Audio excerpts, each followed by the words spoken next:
भावना हाट बाजार से सब्जी खरीदकर घर लौटी तो देखा घर में काफी शांति पसरी हुई थी।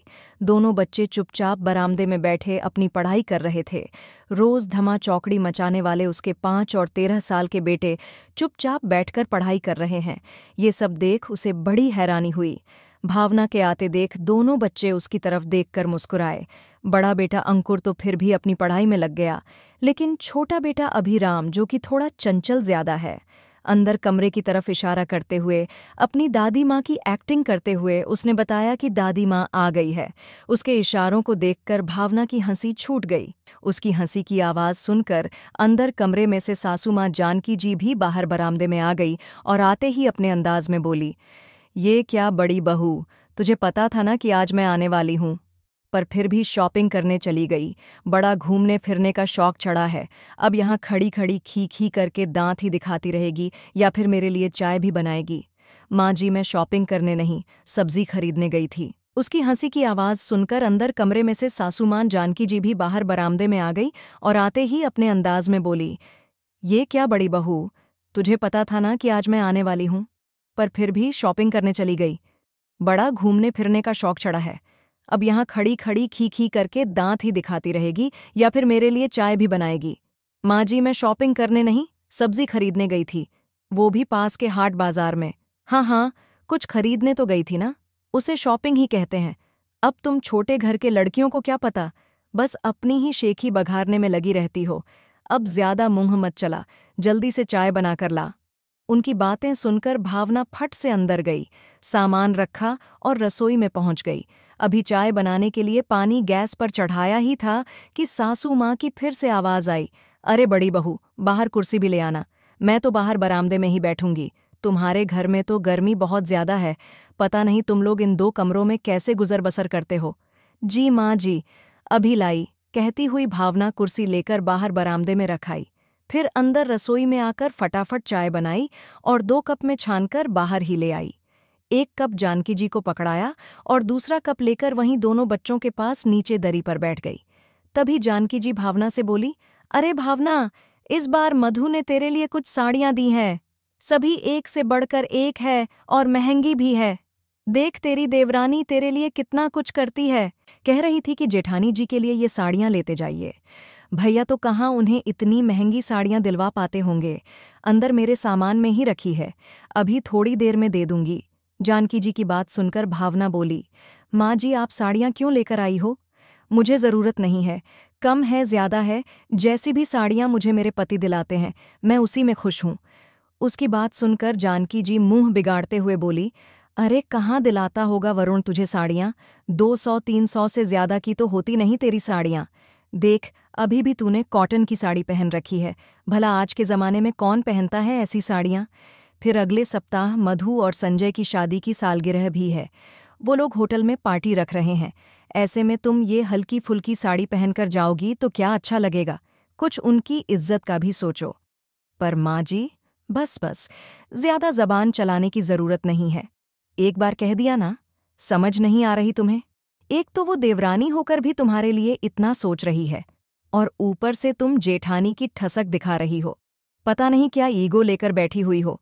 कहती हुई जानकी जी चाय पीने लगी। भावना ने भी उस समय कुछ कहना ठीक नहीं समझा, क्योंकि वह अगर जरा सा भी कुछ बोलती तो जानकी जी बात का बतंगड़ बना देती, इसलिए वो चुप हो गई, यह सोचकर कि वरुण खुद ही बात कर लेंगे। वरुण को बिल्कुल भी पसंद नहीं था कि भावना माँ या फिर मधु से कोई कपड़े ले। पिछली बार भी जानकी जी एक साड़ी लेकर आई थी जिसे भावना ने खुशी खुशी रख लिया था। जानकी जी उस दिन ज्यादा देर तक नहीं रुकी थी और वरुण के आने के पहले ही वहां से रवाना हो गई थी, इसलिए वरुण को इस बारे में पता नहीं था। लेकिन जब शाम को वरुण घर पर आया और भावना ने वो साड़ी दिखाई तो उसे देखते ही वरुण बिगड़ गया। ये क्या भावना, तुमने माँ से साड़ी क्यों ली? अचानक से वरुण के सवाल से भावना हड़बड़ा गई और बोली, माँ जी इतने प्यार से साड़ी लेकर आई थी तो तुम्हारे लिए मेरे प्यार की कोई वैल्यू नहीं है क्या, जो तुमने माँ की दी हुई साड़ी रख ली? मैं जानता हूँ कि अभी मेरे पास पैसों की कमी है, मैं तुम्हारी इच्छा को पूरी नहीं कर पाता, पर इसका मतलब ये नहीं कि तुम किसी की उतरन अपने पास रख लो। उतरन? अचानक भावना अवाक होकर वरुण की तरफ देखने लगी। तब वरुण बोला, हाँ, ये उतरण ही है। मैंने ये साड़ी मधु को पहने देखा था। नहीं नहीं, आप यह क्या कह रहे हो? भला माँ जी मुझे मधु की उतरण क्यों देगी? भावना अभी भी मानने को तैयार नहीं थी। तुमसे ज्यादा मेरी माँ को मैं जानता हूँ, वो कभी भी तुम्हें खुशी खुशी कुछ नहीं देगी। कहते हुए वरुण ने फेसबुक पर मधु के 1 सप्ताह पुराने पोस्ट दिखाए। सचमुच मधु ने वही साड़ी पहन रखी थी।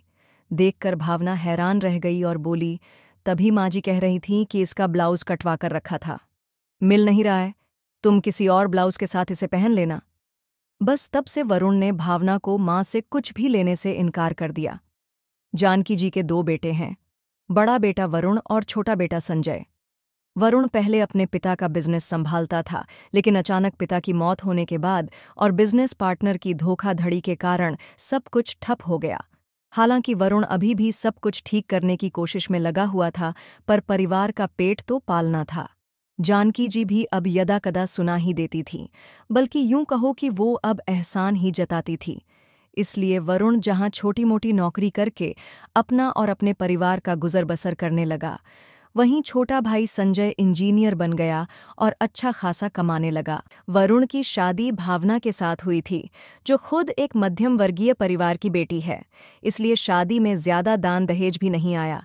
इस बात को लेकर जानकी जी हमेशा भावना से गुस्सा ही रही, और अब वरुण की छोटी मोटी नौकरी के कारण जानकी जी को पूरा मौका मिल गया था भावना को और परेशान करने का। लेकिन संजय की पत्नी मधु अमीर घराने की बेटी है और काफी दहेज लेकर आई थी। ऊपर से संजय की इतनी कमाई। उसकी पत्नी मधु और माँ जानकी जी को इस बात का बहुत घमंड है, और यहीं से दोनों बेटों में भी फर्क और ज्यादा होना शुरू हो गया। जानकी जी जहां संजय और मधु की तारीफ करते नहीं थकती, वही वरुण और भावना में कमियां निकालने से भी गुरेज नहीं करती।